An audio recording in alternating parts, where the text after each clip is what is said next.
Thanks for joining us here on WFSB Plus. We're going to run you through some of our top stories here if you weren't with us this morning on Eyewitness News from 5 to 8. We had a pretty busy morning. It's certainly feeling much better out there compared to yesterday in terms of the weather.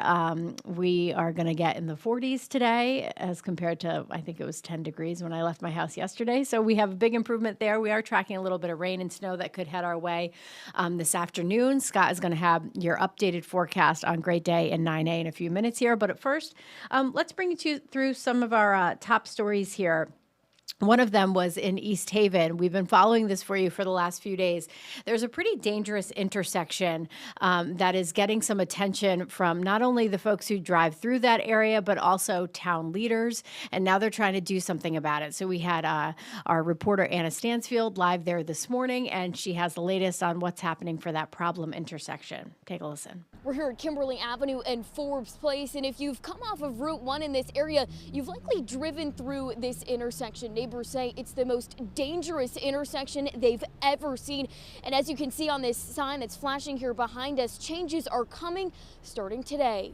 In the last 2 years, there's been 112 crashes in the area, including 76 right at Kimberly and Forbes. The biggest problem, the intersection has 3 stop signs, but the traffic coming off Route 1 is free-flowing, leading to confusion and ultimately accidents. As police and engineers looked at some of the data from the last 2 years, they knew something needed to change. Starting today, drivers on Kimberly Ave between Forbes Place and Kimberly Avenue Extension will be met with reflective barriers, turning that stretch of road into a cul-de-sac.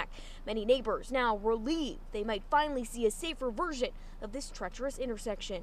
That intersection over there is a killer. There are so many accidents and stuff, so I mean, that'll be great if they can just make that better. Again, we're expecting those temporary barriers to be set up at some point today. And although, as I mentioned, they are just a temporary fix, the town tells us that if they do prove to be effective, they will think about putting a more permanent solution here at this intersection. I'm your reporter in East Haven, Anna Stansfield, Channel 3 Eyewitness News. All right, so that was Anna reporting in East Haven this morning. So they're trying to find a solution to that problem. A lot of accidents in that intersection in the last year or so. Our other top story this morning out of Old Saybrook, we had Roger Suzannin down there this morning. You may remember we covered this story earlier this year when we were talking about how some of the classrooms there in elementary schools had class pets.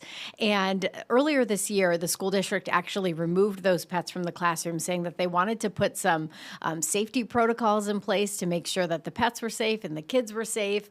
And they didn't really have a lot of rules surrounding this policy, so they wanted to make sure that everything was set in stone. So we have a follow-up on that this morning. There was actually a petition that went around with parents trying to get those pets back in the classroom, and they finally came up with a compromise. So here's Roger Suzannin with the latest on that.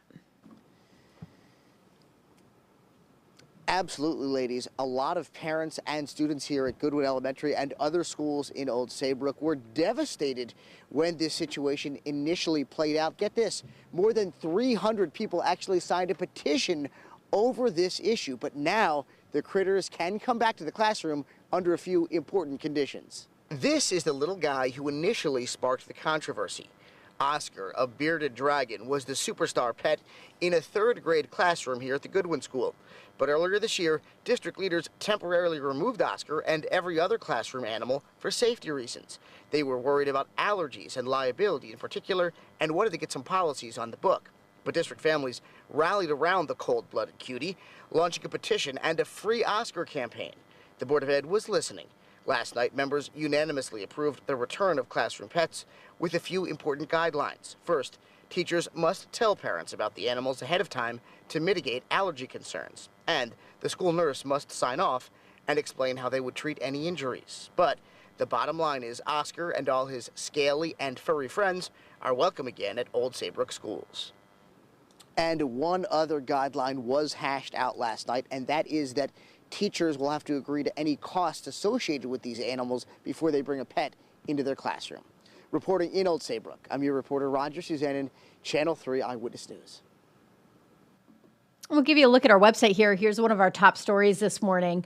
You might have heard about this. We brought this to you yesterday afternoon as an alert here. The University of Connecticut, of course, introducing their new football coach, Jason Candle. We're also getting a deeper look here into the terms of his contract. So we know he'll have a $400,000 base salary, and then there are incentives for if the team does well, if the team's GPA is at a certain standard, if they win certain games, if they make it to a playoff. There are all sorts of incentives built into his contract for him to earn more money over the course of the year. This is one of our top stories on our website. You can log on to WFSB.com if you'd like to read all of the details here, and I can scroll through and you can see we break all that information down for you. And we also see there he is with his family in the press conference officially announcing that he's going to be the new coach here of the UConn football team.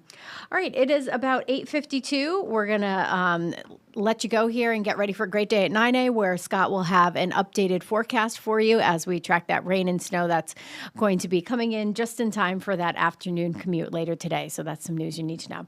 Have a great day, everyone. We'll see you back here tomorrow.